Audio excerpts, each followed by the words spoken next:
Well, good afternoon, YTPC. This is Dave coming to you from the fire table here in Southern Maryland in my backyard on the patio. Looks like I'm going to have to turn the flame down a little bit more. But I thought we'd have a gentle Monday afternoon cigar. What I'm smoking today is a Davidoff. It's the Winston Churchill Geneva. It's called the late hour model. It's nice. It's Churchill sized. It's a little thinner than I'm used to smoking, but the length is really nice. Toast the foot. Don't rush the light. Don't burn the cigar. Let it warm up. Keep the flame away from the foot of the cigar. Just let it happen. We're in no rush. This is a gentle Monday cigar video, so we're in no rush. It's a good first touch.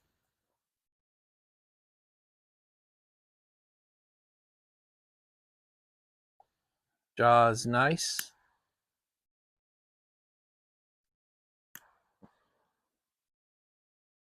Finish up the light, looking for the spots. Didn't quite get lit well.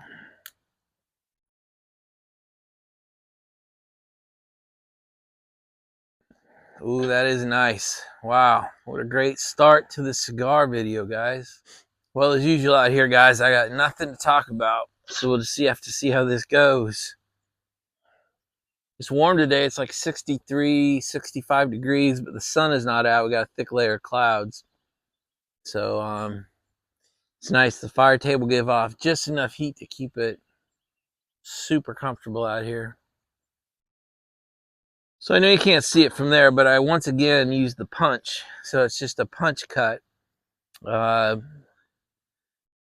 think used quite a bit by Uncle Willie. He's the reason I bought the punch. The one real advantage to the punch cut, in my opinion, is that it unravels the cigar less than any other cut. The V cut is next in line, and then that flat cut. Even when you don't cut the whole cap, even when careful, I find that I get some unraveling, but I get almost no unraveling on any cigar I punch cut. That would probably end my ability to teach you anything about cigars today. Well, I'm going into this little gentle session already nicely relaxed. I had a good day today.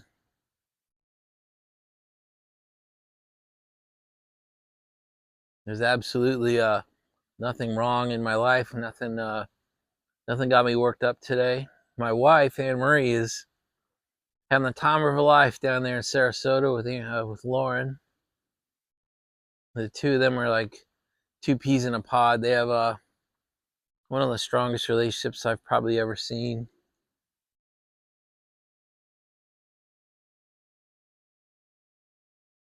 That is really nice to see, really nice to feel. Lauren even decides to spend the night at the hotel with Anne Marie rather than the 2-minute trip back to campus. Anne Marie stays at Lido Beach, and it's only about not even a 5-minute drive back to the school from Lauren's place. Lauren's college is 400 yards from the Gulf of Mexico. I couldn't have done it. I'd have been kicked out or failed out. Lido Beach is less than a 5-minute drive. You have Bird Key, Siesta Key. Amazing. All right there. All with bridges to get you there in minutes. Fabulous. Sarasota is a fabulous town, and I know Lauren's loving living down there. But I couldn't have done it and gone to school at the same time. As opposed to my daughter, who's top of her class and intends to stay there, works her ass off. Hats off to her. So guys, I have 13 requests for the keychain. So 13 of the 25 are already gone. Don't panic. I'm going to put in another order for 25 more tonight. Some of you guys act apologetic when you ask me for a keychain.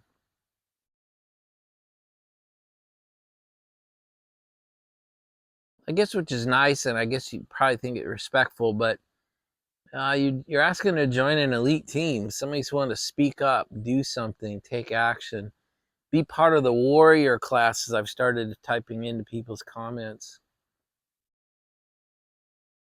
I'm honored to send them to you. So keep asking. I've got 12 more in the bag, and I'll have 25 more when I need them. So ask away, you guys. It's not a gimme. You're not being a leech. The more we have out there, the more that talk like this, the more I have a goal, and that is that the silent majority no longer remains silent. That's why I spoke out yesterday with my Declaration of Independence. Because a lot of you commented, said, well, there's a lot more of us that feel like that than the other side. And that's sort of my point. You know, there are way more of us that feel it's time for to push back on restrictions and the attempt to take back our rights or take away our rights. Way more. I mean, it could be as much as like 80%. It could be 80-20. But you wouldn't know it. And you know what? It's our fault you wouldn't know it. We should be using every communication opportunity, every discussion opportunity, every presentation opportunity, every commenting and replying opportunity to make sure that we are in fact not the silent majority. Okay, guys, these Davidoff Churchill, the late hour. Whew. Fabulous smoke. Maybe my favorite cigar, and I'm only 1 inch into this one. Smooth. Tasty, but smooth. And the retrohale is unbelievable. Doesn't sting me at all. Wow. Sound like a sales rep for these things, don't I? I'll be adding some of these to both sides of my cigar cellar. So you guys are telling more stories, man. I love it. Dave over at St. David Pipes, man, the bus driver and the woodshop teacher, that was fabulous. The woodshop teacher was my favorite. He stick the guy's hand in the vise and tell him he can't go anywhere. That's classic. I feel that one. That would be great. And then Uncle Willie coming through today.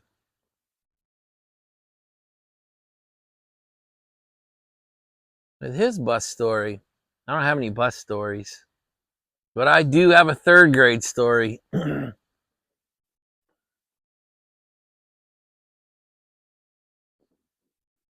So in 3rd grade, I don't know, in 3rd grade, is your teacher hot? I don't know. But when I think back upon it, I think she was kind of hot. And she liked to wear mini skirts. And she was bending over,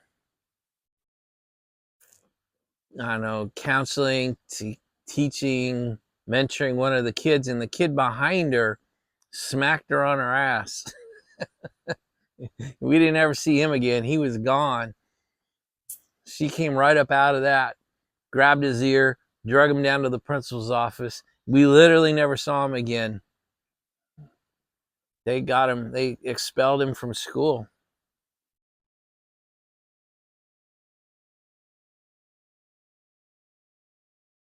I have no idea if he'd even get in trouble for that today. But I don't even know his name. You know why? Because it was probably the 1st or 2nd month of 3rd grade, and we literally never saw that guy again. I mean, until I graduated from high school, we never saw him again. So that's there's my bus story. You know, for all I know, they shot him and buried him under the playground. I have no idea.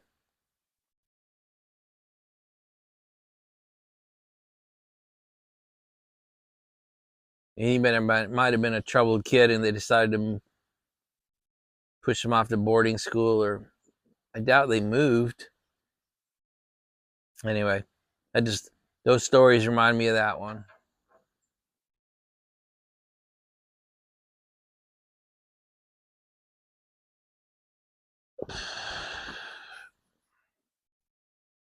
So I had to delete another comment from the channel today. So that makes 2 in the life of the channel. I've had to delete 2 comments. If whoever's it was is yours, I apologize for it. The comment was on the video talking about tobacco restrictions and tobacco bans are real. And this person came on and made a comment and said, well, they're trying to get rid of all the white people. That's why they're doing that.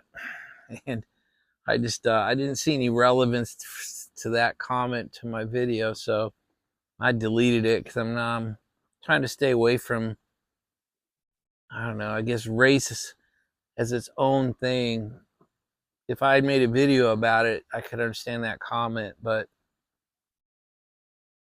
as it stood, I didn't understand the relevance of it, and I didn't want to deal with the ramifications of what the responses could be. So I deleted it. So that's 2. One I have no guilt on. Someone trying to sell something to us. Those are easy. And this one was content based, but I made the call to delete it.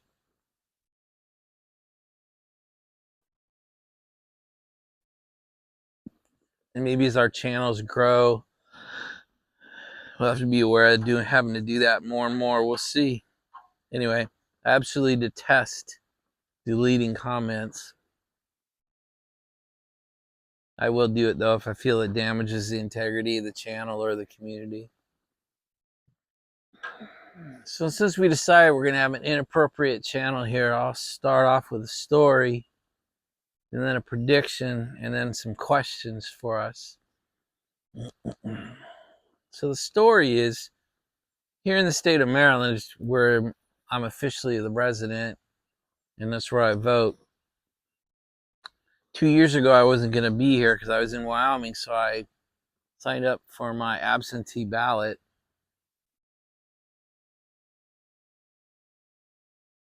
And last week, I got a letter from the election board saying, hey, we noticed you signed up for absentee ballot last election cycle. And so for my convenience, they've switched me to mail-in only ballots, that I'll be an absentee ballot provider for the rest of my time here in Maryland for my convenience. The letter didn't even mention how I could reverse that and become a go to the poll live person again. So I'm presuming I'm going to have to drive 20 miles or more down to my Board of Elections office during their funky office hours and appear before them to say I didn't want that. I have a feeling that's a move to try to get as many people as possible to mail in ballots, because I think that is much easier to control or influence than the in-person ones.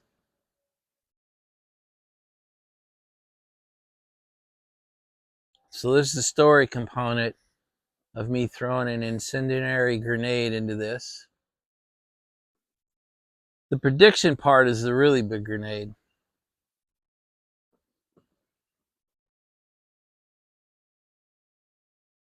I predict that the next person to take the oath of office of the President of the United States will be Gavin Newsom.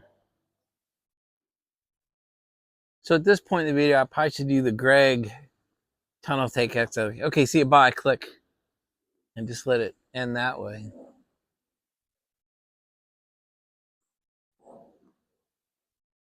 I really don't care if you agree with me. That's not the point. Whether you agree with me or vehemently disagree, that's really not the point. Because of the day after the oath is given, the day after Inauguration Day, if I'm wrong, I'll be the first to come on here and make an I was wrong video. I have no problem doing that.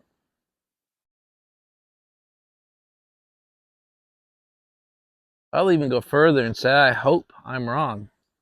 I hope the day after the inauguration I am making that video. That is my fervent hope. I hope I'm wrong, but I don't think I am. I think he's been groomed for the slot. I think he's been pre-chosen. So let's discuss the voting process in the United States for a minute, and then I'll ask some questions. So in the United States, we always seem to follow states, right? The state returns. The state goes red, the state goes blue, and those states then get to count your electoral votes for the Electoral College.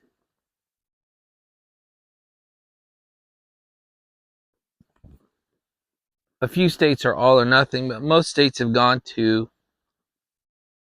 proportional balloting, so that if somebody gets 60% of the votes, they get 60% of the electoral votes.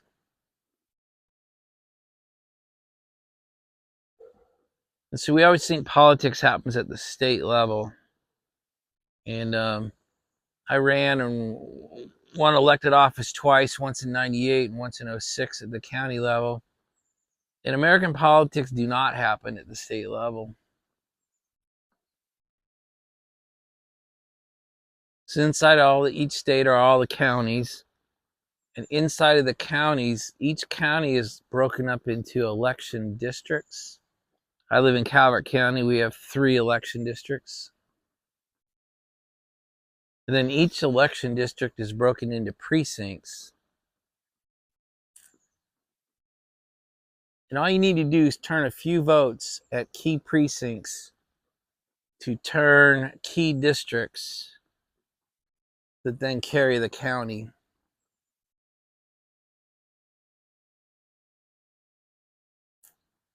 Much smaller adjustments are needed than most people believe to turn precincts. Sometimes it's tens of votes. You turn the right couple precincts, you get the district, you get the right district, you can turn a county.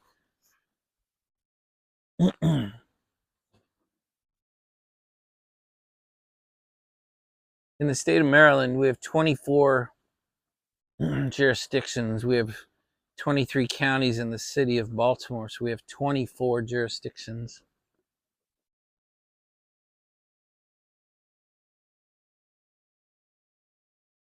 The population base is so misskewed, though, that Baltimore and 2 or 3 other counties then end up turning the state. And that's what happens.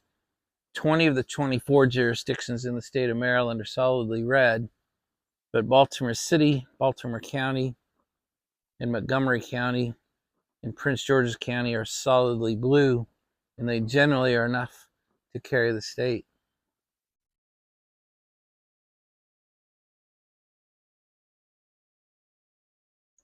But if they need just a touch more than that, if the red counties ended up being a little redder than they thought, they just need to turn like one other county, like a Carroll County, or so they really just need to get inside a couple of districts or precincts and turn them, so they can turn a district, so they can turn Carroll County, and they've won the state.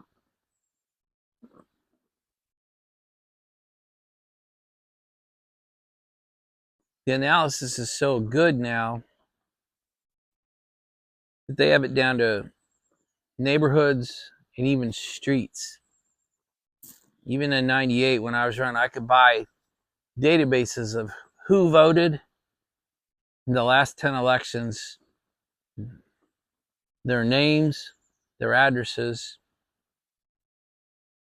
what they were registered as, and if they voted in both the primary and general election, and how they were registered as an RD or independent or unregistered, I guess.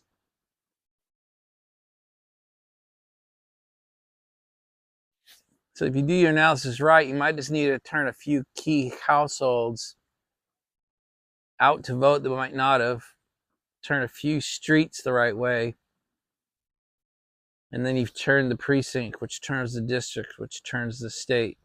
So it's the hard part is getting the information sorted in a way that you can do it right. I just thought maybe not everybody knew that. I didn't know any of that until I ran for office. So a couple of you have been asking me what I see 2024 looking like as we head towards November.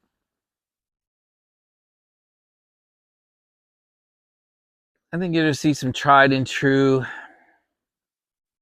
tactics get rolled back out. You're going to see school shootings. You might see a mall shooting. You might see a theater shooting. You might see a gas station shooting. Just to wake up all the fear molecules and get people who are thinking about not voting. I got to get out and vote. I think you'll see some street activity. I guess, riots, I guess. I'm not sure what to call them. I think you'll see those get rolled out in July and August, maybe September. That really shouldn't surprise any of us if you've been following the last several election cycles. Let's talk about some questions for us. Other than getting mad and stomping our feet and posting angry videos and typing angry comments, what are we willing to do?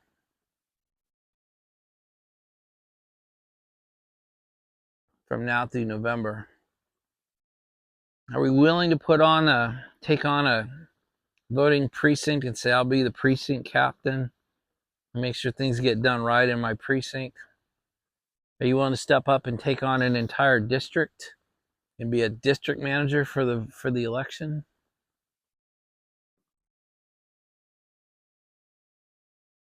Are we willing to stand inside the polling location and observe and make sure they know we're observing the election process and make sure that extra tubs don't just show up? Or are we willing to watch inside and have somebody watching outside to make sure there's no crazy vehicles showing up? Are we willing to do that for the candidate we support? I don't even care what candidate it is.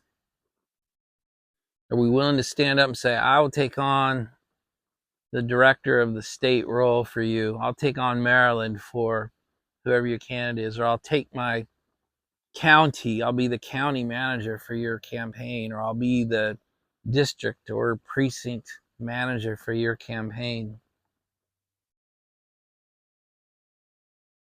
And I would just proffer, if the answer is no, for whatever reason, if none of us are willing to do that kind of thing, kind of reduces our ability to bitch too much about it.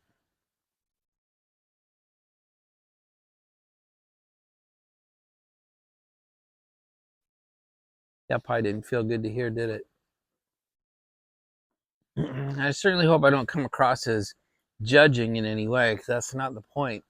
Because I'm not sure what I'm willing to do.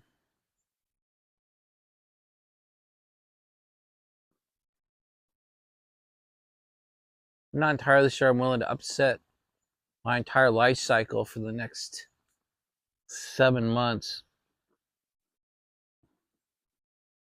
Sean's already asked if I can come out and help him I'll be leaving in March here in a couple of weeks. I'll be gone for at least 5 weeks.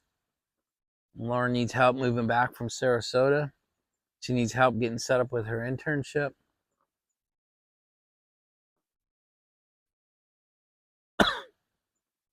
Am I willing to set aside those things?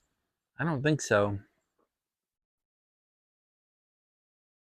So I'll have to be very careful about the decisions I make from now to November, then how I react the day after the election. And I think there's an easy out that we might want to try to hide behind that might be a little dangerous.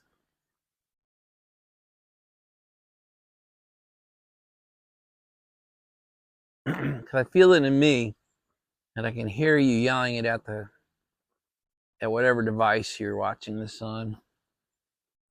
Well, the system is so rigged, I can't make any difference. And I think the puppeteers actually are counting on that kind of thinking. Because in fact, I know I have over 100 of us in my little database. Some of you have 1,000 or 2,000 followers. A lot of our videos get 2, 3, 4,000 views. Can you imagine we could turn 5,000 people out into the world and influence 5,000 counties?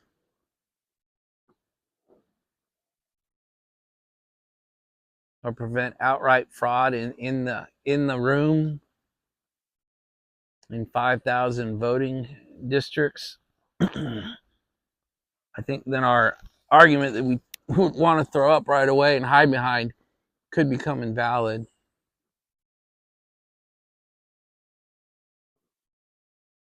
Says a man sitting on his back deck at his fire table, smoking a Davidoff.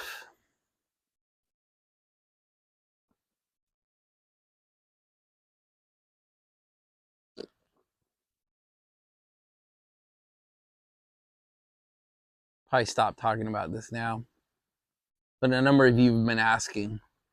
I thought maybe rather than making some big formal titled video that would really incendiary get people upset, I thought maybe I'd do it a little more informally while I sit here and smoke my gentle cigar with you. And I don't bring it up to upset you or anybody.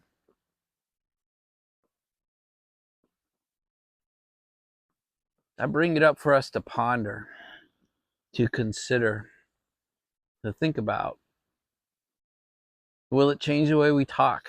Will it change the way we act? Will it change the decisions we make? Will it change what we do?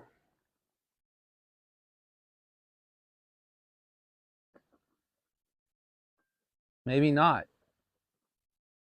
But I just bring it up as I do with almost all my videos. I'm trying to break chains, start different kinds of conversations, start deeper, more thought out conversations. That's the only reason I bring it up. And I bring it up because a bunch of you have asked, and I like to answer when asked. So I guess one of the morals of the story is be careful what questions you ask.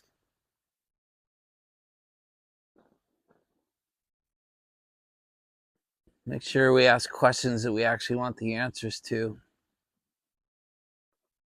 I've had to have that conversation with my wife a few times. So I'll answer any question. I see no need to lie about anything.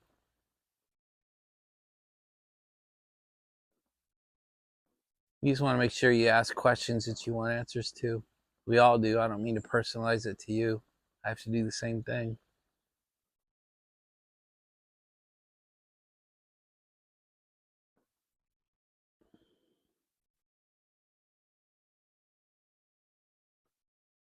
You know that rule in the courtroom, never ask a question that you don't already know the answer to, right? Not presuming that we should restrict ourselves like that.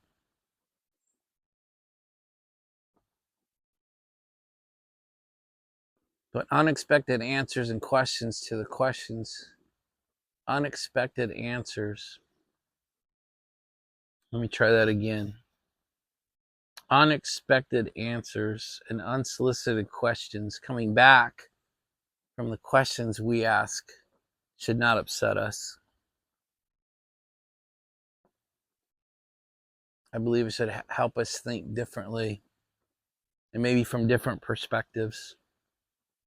Hopefully this little conversation does that. I would hope we could migrate away from, in topics like this, we could migrate away from all left thinkers are bad and all right thinkers are good, or all red states are ignorant and all blue states are more refined, or, you know, or even all the way down to like Trump good or Trump bad, or Biden's an idiot. No, Biden's the best president we've ever had. If we could just stay away from totally offending each other on the different sides of the conversation, I would like to see that. I know a number of us said, hey, I'd like to get back to real conversation and real debate, deep thinking and deep talking until somebody says something on the other side of our opinion. Then we want to immediately degrade to you're an idiot. I would like to see us not do that.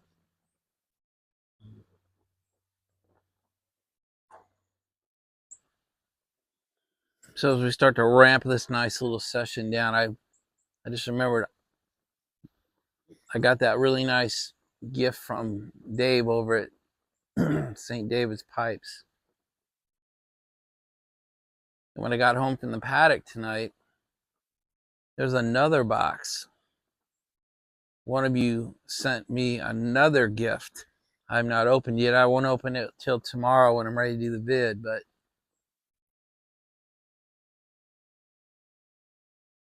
it's almost embarrassing how many boxes I'm getting from you guys. So, I'm grateful and thank you. But it surprises me how many inbound boxes I've gotten in the last month.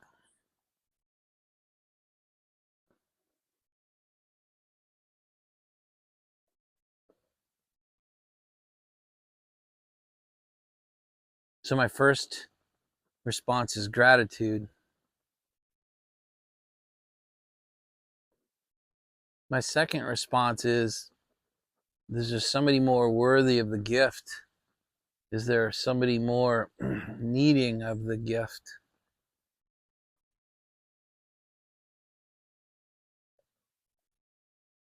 I have no problem with my gifts that you guys think about sending go to somebody else in a pay it forward sort of way.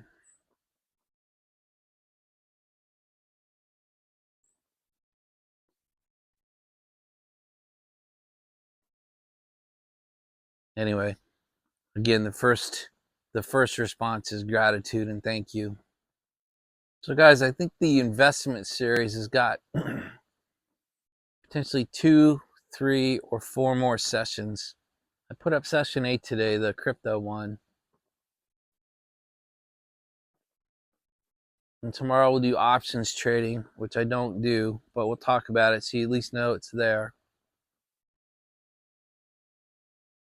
And then we'll do the one I think most of you have been waiting for, and it'd be called futures trading, because that's what I do. Those screens you see behind me are my trading platform, which I showed a little bit today actually.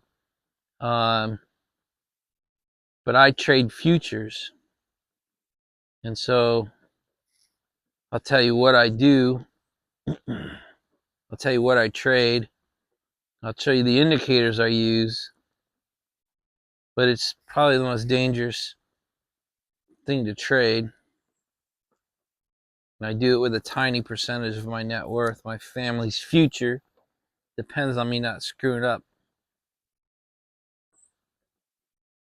The other ones will be talk about retirement plans and 401ks and how they fit into this. And then we'll probably have a wrap-up session, I think. So those are the 4 I see still coming at us. So that's Tuesday, Wednesday, Thursday, Friday. So hopefully as we head into the weekend, that series will be behind us. And the future sessions will be based on questions that you guys ask me, things that I forgot about or missed or didn't cover that you wanted to hear.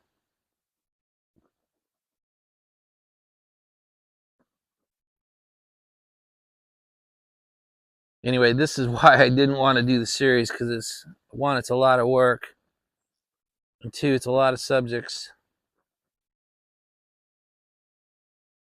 And I'm still worried that you'll take action based on my videos, and they really aren't sufficient information to take action on.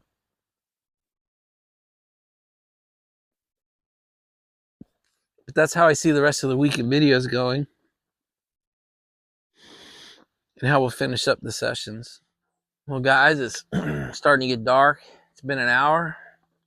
My cigar is 80% smoked. I think I've done enough damage today. I'm going to end this one differently, and I may end all my fireside chats this way. And may God bless you, and may you have an actual relationship with the Lord, such that his ears are turned towards you and he may hear your prayers. And may God make his face shine upon you in your life and those close to you and around you.